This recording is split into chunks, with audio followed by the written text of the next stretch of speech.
Kalau kita lihat pasca reformasi, kami itu undang-undangnya nomor 5 tahun 1999. Berarti cukup prioritas. Nomor 5. Nomor 5 tahun 19 tahun 99. 9. Oh, Jadi 5 undang-undang pertama di tahun 99 pasca reformasi itu undang-undang tentang larangan praktek monopoli dan persaingan usaha tidak sehat. Oke. Undang-undang ini yang membentuk KPPU. Gantian siklus kesejahteraan 7 turunan. Jadi kalau 7 turunan ke atas itu adalah orang kaya, amtenar dan pengusaha besar, apapun ceritanya, yang keturunan kedua sampai ketujuh, dia akan tetap menikmati.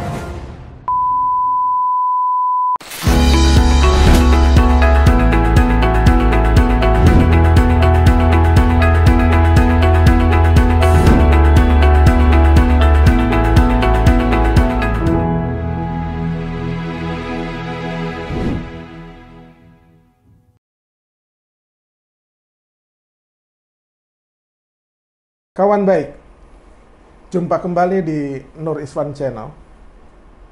Kali ini saya akan membahas tentang persaingan usaha. Temanya adalah, sulitkah bersaing ketika bisnis di Indonesia? Nah, kebetulan kawan baik saya yang juga sudah lama kenal itu menjadi pejabat publik di institusi yang mengurusi persaingan bisnis. Jadi beliau ini adalah salah satu anggota komisi wakil ketua namanya itu KPPU. Nanti KPPU itu apa? Tapi ini penting sekali untuk kawan baik semua karena sekarang iklim berusaha itu sedang tumbuh dan berkembang, dan jangan sampai kawan baik itu nggak tahu bahwa kalau sulit berbisnis itu ada wasitnya sebenarnya. Nah, wasitnya itu adalah Bang Guntur Saragih, Wakil Ketua KPPU. Selamat datang di channel Nur Iswan. Terima kasih Bang Iswan. Kalau udah kawan baik yang meminta, ini kita tidak mungkin tolak kan. Bang Guntur, orang kan banyak juga nggak kenal, ya kan, atau nggak tahu.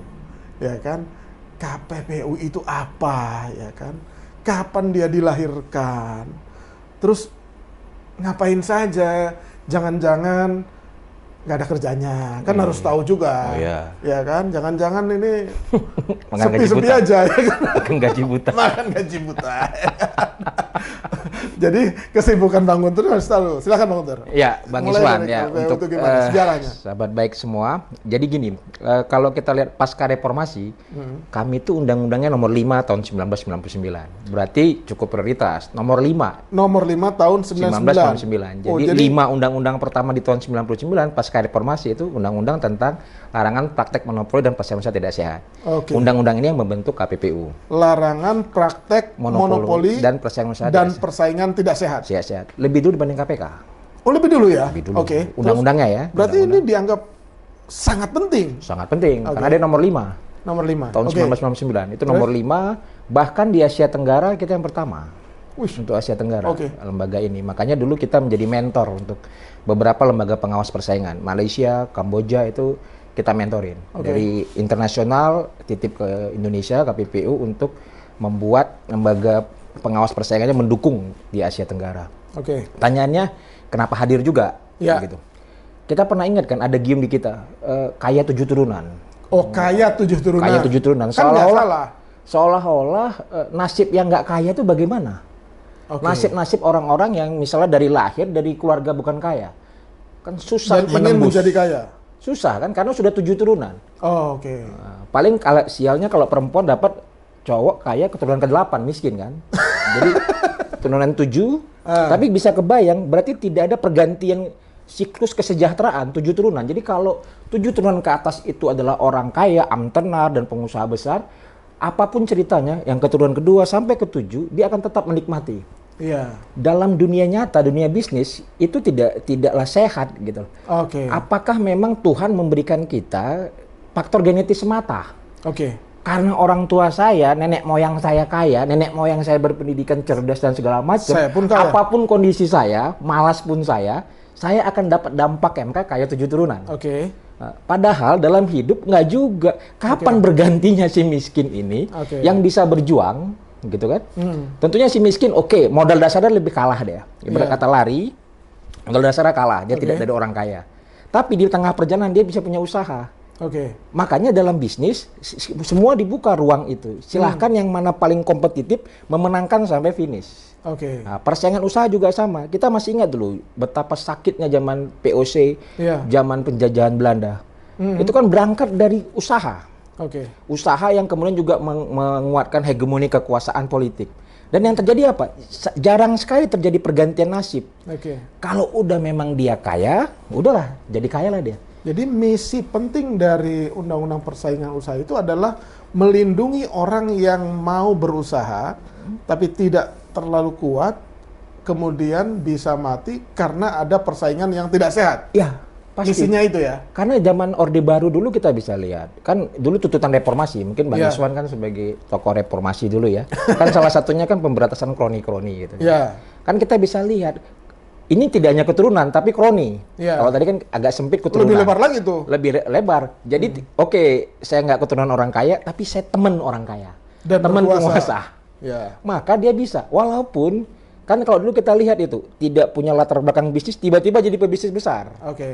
Kroni tadi, pergantian kekuasaan, pergantian kroni. Sehingga yang terjadi, masyarakat menikmati barang dan jasa dari pelaku usaha yang belum tentu kompetitif. Belum tentu efisien, belum tentu produktif. Namun mereka lahir dari kroni-kroni.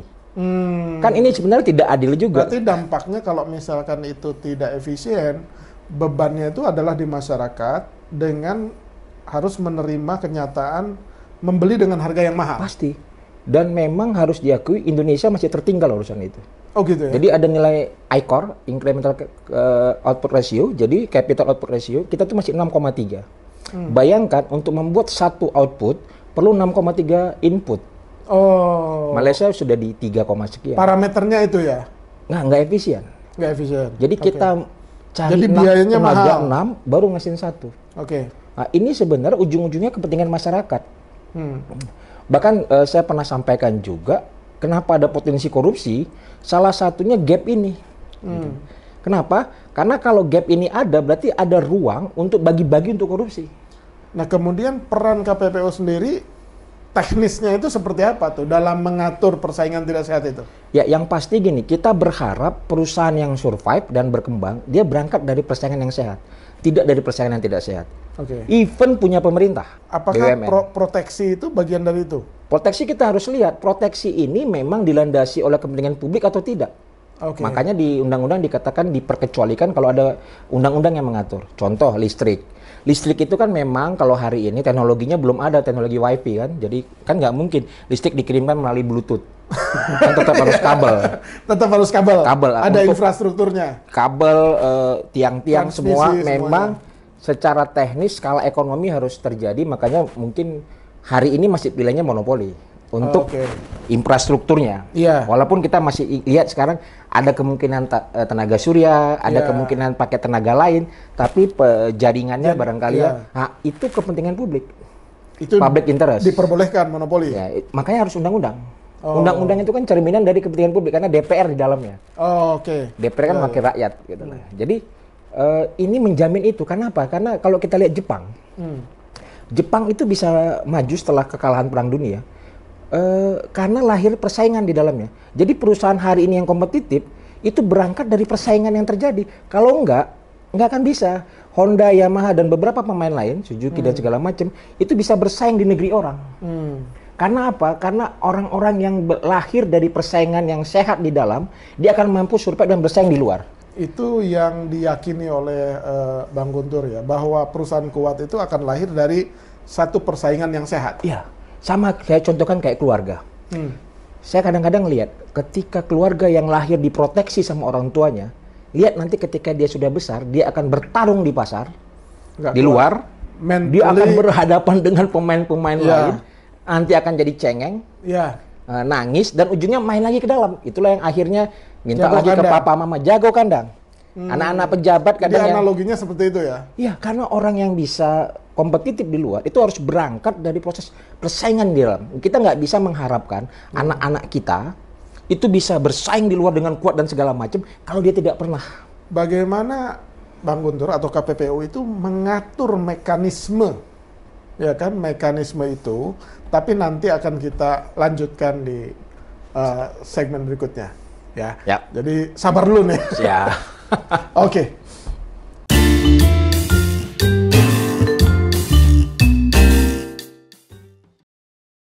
Kawan baik, kita lanjutkan tentang alur penanganan kasus. Apabila kawan baik ingin memahami alur penanganan kasus persaingan usaha, jadi kalau kawan baik menghadapi persaingan tidak sehat, bagaimana berhubungan dengan KPPU itu seperti apa? Itu jadi alur atau mekanisme penanganan persaingan tidak sehat itu seperti apa, Bang?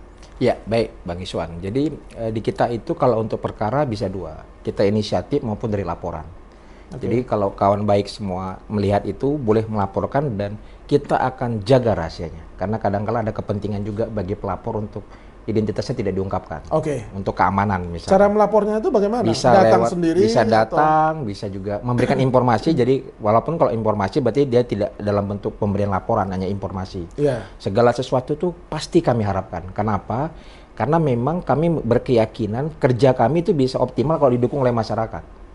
Karena sebenarnya masyarakatlah yang berada dalam yang paling merasakan sendiri persaingan itu. Jadi masyarakatlah yang paling tahu. Jadi KPPU tidak mungkin bisa bekerja tanpa adanya laporan atau inisiatif dari KPPU sendiri. Atau inisiatif dari kita. Tapi yang paling bermakna itu pasti kekuatannya adalah apabila ada laporan. Laporan itu tentunya akan lebih punya, kadangkala punya kekuatan, Bang. Jadi karena dia berada langsung. Ya, dan jadi itu menjadi satu modal bagi kami, karena kami kan tidak seperti KPK bisa menyadap. Nggak ada ya kewenangan itu? Kewenangan menyadap nggak bisa. Kalau andai kata kita menyadap mungkin jauh lebih memudahkan bagi kita untuk mencari alat bukti. Tapi punya kewenangan penindakan? Penindakan punya. Punya ya? Punya. Jadi kalau tadi itu dari situ dan kita kadang lakukan penelitian.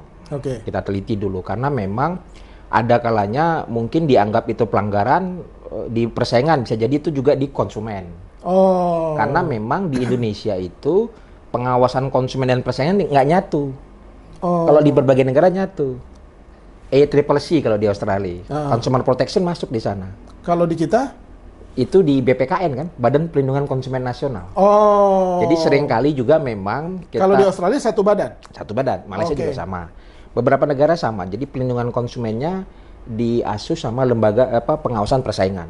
Jadi kewenangannya sama. Jadi seringkali juga memang kadang belum tentu kamar kami. Tapi nggak apa-apa, kami akan pelajari. Setelah dipelajari, terus gelar perkara antara belum, masih para penelitian.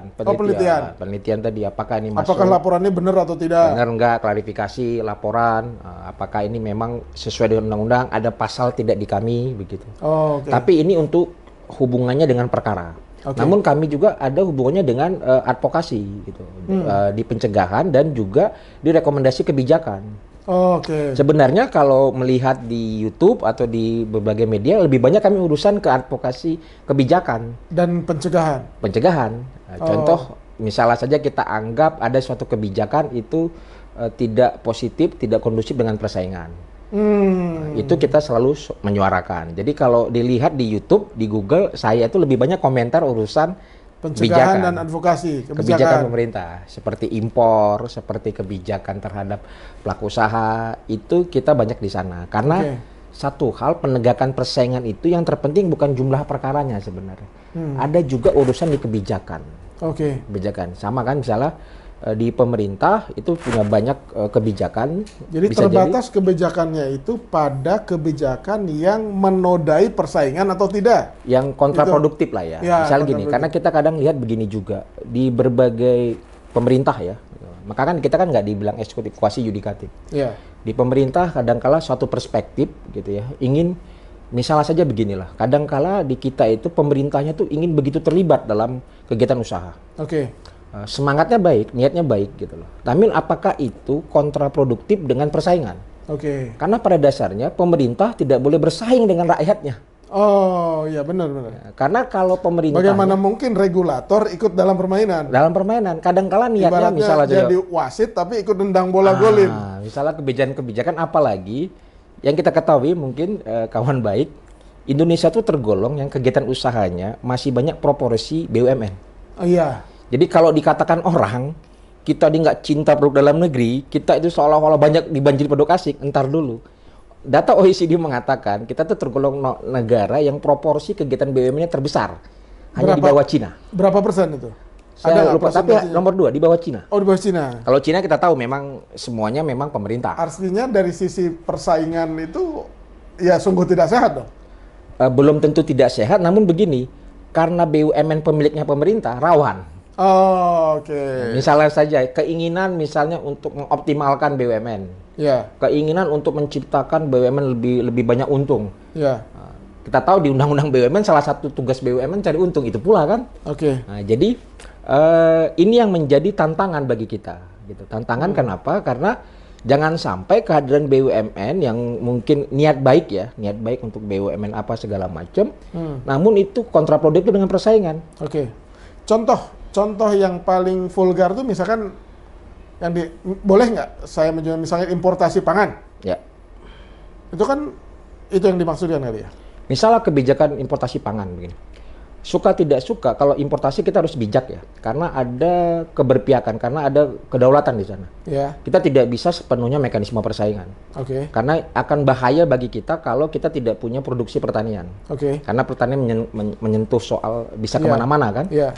Karenanya kita peliharalah petani beras, tetap kita pelihara. Ya. Kita tidak bisa mengatakan ya sudah Thailand, Vietnam lebih murah, kita impor saja semua, kita abaikan petani kan gitu. Tidak bisa karena kedaulatan ini bicara keamanan nantinya, pertahanan nantinya. Yeah. Pertanyaannya kadangkala juga, apakah memang keberikan misalnya kita importasi, pada dasarnya barang impor kan lebih kompetitif dibanding kita. Yeah. Kenapa kita harus impor? Yeah. Pertanyaannya gap kompetitif tadi itu kan bisa membuat suatu pelaku usaha menang persaingan. Yeah. Apakah gula, garam, terigu tidak ada bawang putih, beras. Bagaimana? Apakah ini ada persaingan untuk mendapatkan itu? Kuota. Nah, tantangannya di kita, untuk pangan itu kita nggak menggunakan tarif. Oh. Jadi selisih harga tadi, ini menjadi gap opportunity yang besar sekali, dan bisa potensial jadi rente. Oh, oke. Selisih harga, contoh bawang putih, itu bisa 8.000, 10.000, dijual di sini bisa 30-40. Selisihnya lumayan besar. Garam dari Australia itu Rp450, Rp500, pengiriman 150 sampai Ciwan dan Banten. Iya. Sementara garam rakyat kita itu bisa hanya menghasilkan di harga 1.500, 2.000. Gapnya kita terlalu bayangkan besar. Australia jauh, tapi dengan besar. pengirimannya Australia itu petambang, bukan petambak, gitu. Tapi artinya dengan sistem kuota sekarang itu jadi rebutan. Maka kita tidak heran ada banyak beberapa urusan dengan KPK karena gapnya kelewat besar. Iya, beberapa kasus kemarin akhirnya membuat banyak pihak ya masuk. Dan tantangannya di kita, kalau kita sekarang concernnya begini, oke, kalaupun kita impor, gitu, tapi jangan sampai ketika sudah impor, kita sudah korbankan transaksi neraca berjalan, pasti jadi negatif kan, impor. Tapi konsumen menanggung harga yang mahal. Iya. Coba bayangkan, kita impor bawang putih. Harga bawang putih kita berapa kalinya dengan harga impor ya? Iya. Berarti kan ini terlampau besar. Kalau bicara kita efisiensi dalam suatu kegiatan, kita lihat rentenya berapa sih dari importasi sampai kepada masyarakat. Harusnya berapa persen? Kayak di ayam itu harusnya 1,6, 1,8 kali dari ayam sampai ke karkas. Itu hitung-hitungan yang di lembaga pengawas persaingan. Ketika rente ini begitu besar, gitu, tentunya yang jadi beban ya masyarakat. Daya belinya jadi mahal. Pengorbanan jadi mahal. Itu mengapa kita nggak heran konsumsi protein itu termasuk terendah. Nanti kita tuh rendah tuh. Makan ayam kita rendah, makan daging kita rendah, makan ikan kita rendah. Jadi terakhir bagaimana dengan kualitas manusia kalau gizinya rendah? Ya, nanti kita lanjutkan lagi lebih seru nih perbincangan karena udah dampaknya kawan baik beli bahan pangan jadi semakin mahal. Yang korban adalah ibu-ibu rumah tangga. Kita lanjutkan nanti.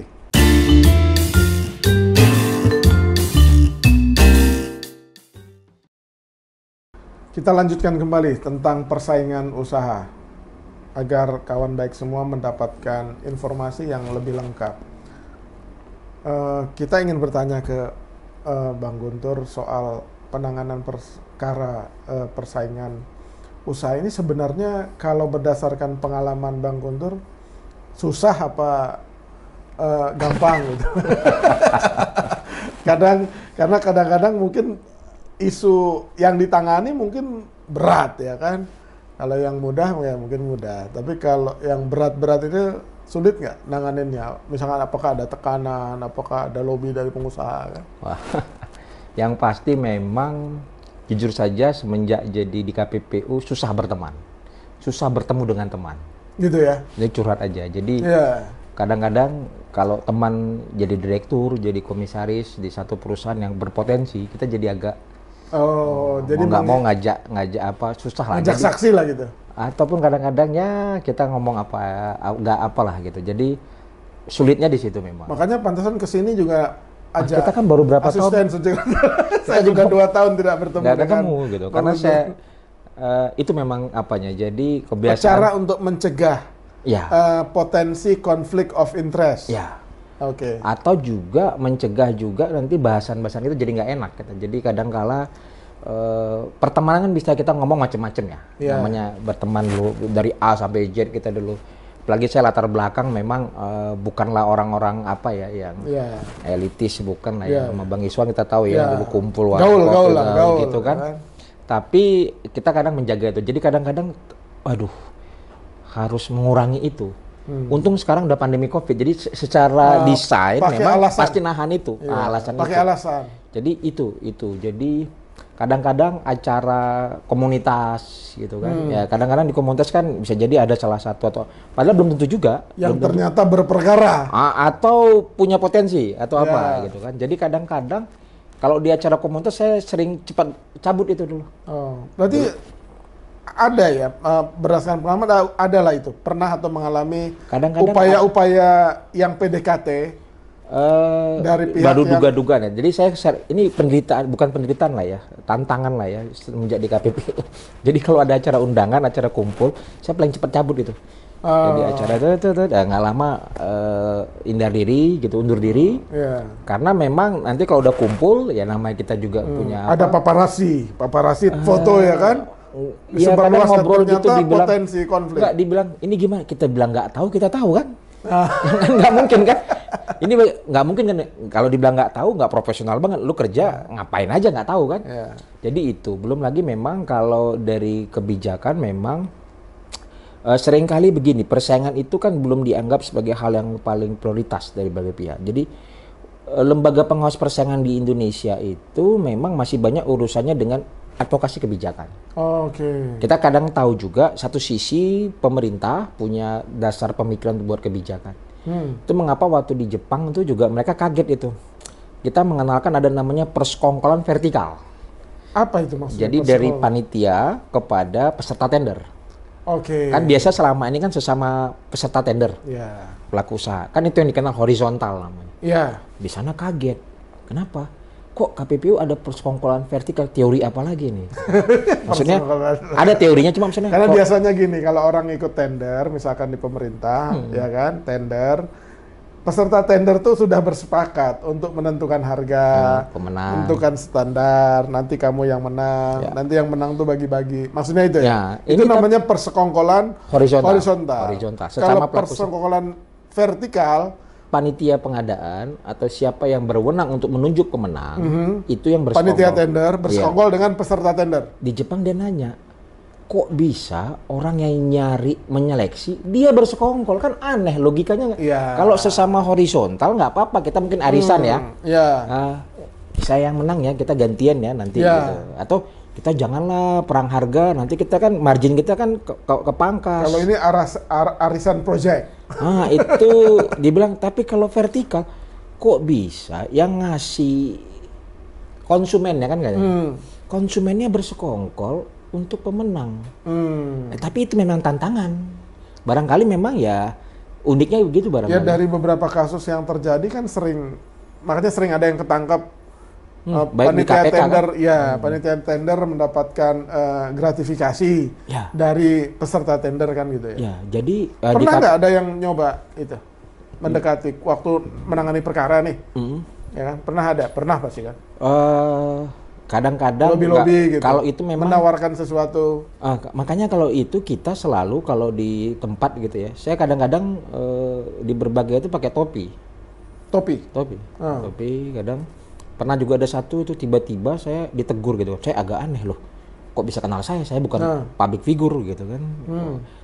Itu kan saya masih juri bicara ya. Artinya memang potensi dikenal itu karena mewakili KPPU untuk menyampaikan segala satu pemberitaan. Saat itu saya langsung nggak jadi saya makan itu. Nggak jadi ya? Karena saya pikir saya bukan artis kayak Pak Iswan. Ya. Kalau artis gitu kan ada yang kenal gitu, berarti kan loh. Walaupun itu cuma sekedar apa ya, prasangka jauh. Jangan-jangan itu para pihak yang sedang berperkara ya. Atau gitu, atau makanya kadang kalau udah di kegiatan di luar gitu ya, saya minta udah pulang aja deh pulang. Kalaupun saya keluar, kadang itu pakai topi untuk menyamarkan. Nah, alhamdulillah hari ini pakai masker.